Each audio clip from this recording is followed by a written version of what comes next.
اچھا اللہ حافظ۔ سکندر نے فون بند کر دیا، مطلب واقعی ناراض ہو گیا تھا۔ کچھ دیر خاموش فون کان سے لگائے بیٹھی رہی، پھر آنیہ کے پکارنے پر چونکی۔ وہ اس کے پاس کھڑی تھی۔ آؤ نتاشا سے ملواؤں۔ انشراح اٹھ کر اس کے ساتھ گئی اور کچھ ہی دیر میں ہنگامے، میوزک اور سب کی کھلکھلاہٹوں میں دھیان بٹ گیا اور دل پر دھرا بوجھ بھی کم ہو گیا تھا۔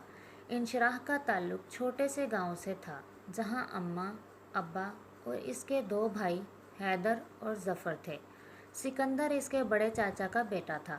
وہ بھی تین تھے، ایک سکندر اور دو بہنیں نازیہ اور شازیہ۔ بچپن سے سکندر اور انشراح کی بات بڑوں کے درمیان طے تھی اور گاؤں والوں کی مخصوص عادت کے مطابق خسر پھسر کے ذریعے سکندر اور انشراح کے علم میں بھی آ چکی تھی۔ انشراح کو شروع سے پڑھنے لکھنے کا بہت شوق تھا۔ شاجی، آنیہ کے والد، اپنی فیملی کے ساتھ گاؤں آیا کرتے۔ آنیہ اتنی خوبصورت تھی اور پھر خوبصورت ملبوسات میں انگریزی نظمیں پڑھتی اتنی پیاری لگتی کہ انشراح کا دل چاہتا وہ فوراً ویسے بن جائے۔ آنیہ نے اس کی دلچسپی دیکھ کر اسے اپنی بہت سی کتابیں گفٹ کر دیں۔ وہ انشراح سے اتنی محبت کرتی تھی کہ جب تک گاؤں میں ہوتی اس کے ساتھ ساتھ رہتی۔ جیسے جیسے وہ بڑی ہو رہی تھیں ویسے ویسے یہ دوستی بھی بڑھ رہی تھی۔ انشراح میٹرک میں تھی جب آنیہ نے اس سے پکا وعدہ لیا کہ وہ آگے ضرور پڑھے گی۔ انشراح کو اس کی کوئی امید نہیں تھی، لیکن وہ آنیہ شاہ تھی، خادم حسین شاہ کی بیٹی۔ میٹرک کا رزلٹ آتے ہی شاہ جی اور بی بی جی سمیت انشراح کے گھر آ پہنچی۔ وہ غریب تو انہیں دیکھ کر ایسا بوکھلائے کہ شاہ جی بیوی بچوں سمیت ان کے گھر آئے ہیں، کہاں بٹھائیں اور کیا کھلائیں۔ بہرحال اپنی طرف سے ایک بہترین طعام کا اہتمام کیا اور ان کی تواضع کی۔ کھانے کے بعد شاہ جی نے ان سے اپنا مدعا بیان کیا کہ وہ انشراح کو ساتھ لے جانے کے لیے آئے ہیں کہ وہ آنیہ کے ساتھ داخلہ لے سکے۔ ابا جی کی بوکھلاہٹ قابل دید تھی، بھلا ان کے ہاں پڑھنے پڑھانے کا رواج کہاں، اور شاہ جی کے گھر انشراح کا قیام برادری کا منہ کون بند کرتا۔ لیکن شاہ جی کے حکم سے سرتابی کی مجال بھی نہیں تھی۔ پھر ہزاروں اندیشوں اور وسوسوں کے ساتھ اسے ان کے ساتھ رخصت کر دیا گیا تھا۔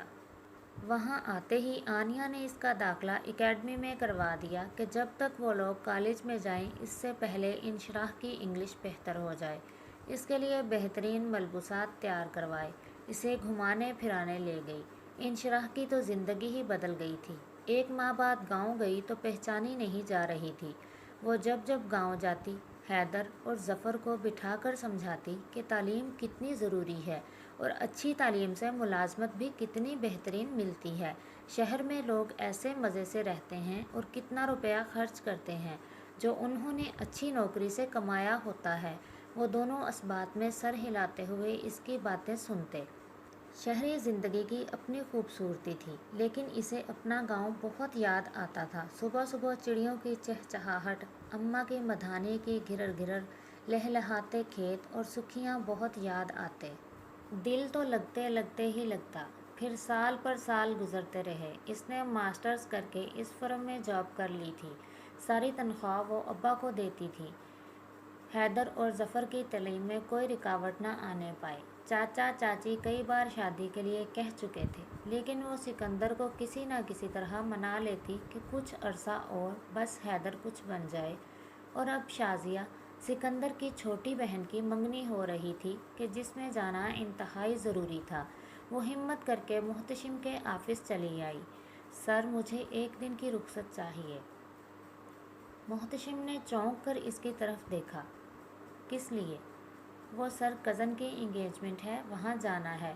یہ اتنا ضروری فنکشن تو نہیں، کام کا برڈن ہے، اس لیے آپ اسے اسکپ کر دیں گی تو بہتر رہے گا۔ انشراح چپ ہو گئی۔ محتشم کے لیے یقیناً یہ کوئی مسئلہ نہیں تھا، لیکن اس کے لیے مسئلہ بن سکتا تھا۔ لیکن وہ کیا کر سکتی تھی؟ آپ پریشان ہو گئی ہیں۔ بڑی تیز نظر تھی، ایک لمحے میں اس کے تاثرات بھانپ لیے تھے۔ وہ سر، فیملی فنکشن ہے، اسکپ کرنے سے ناراضی کا ڈر ہے۔ اس نے انگلی اور انگوٹھے سے کان کی لو مس لی۔ کس کی ناراضی کا ڈر؟ برجستہ سوال پر وہ سٹ پٹا گئی۔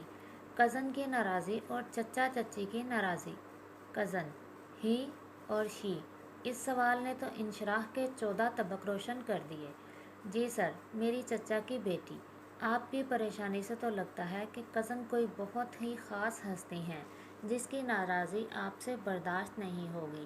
اینی وے، آپ کر لیں چھٹی، لیکن آئندہ کے لیے احتیاط کیجیے گا۔ وہ ہلکا سا مسکرایا تو انشراح حیرت کے سمندر میں غوطے کھانے لگی۔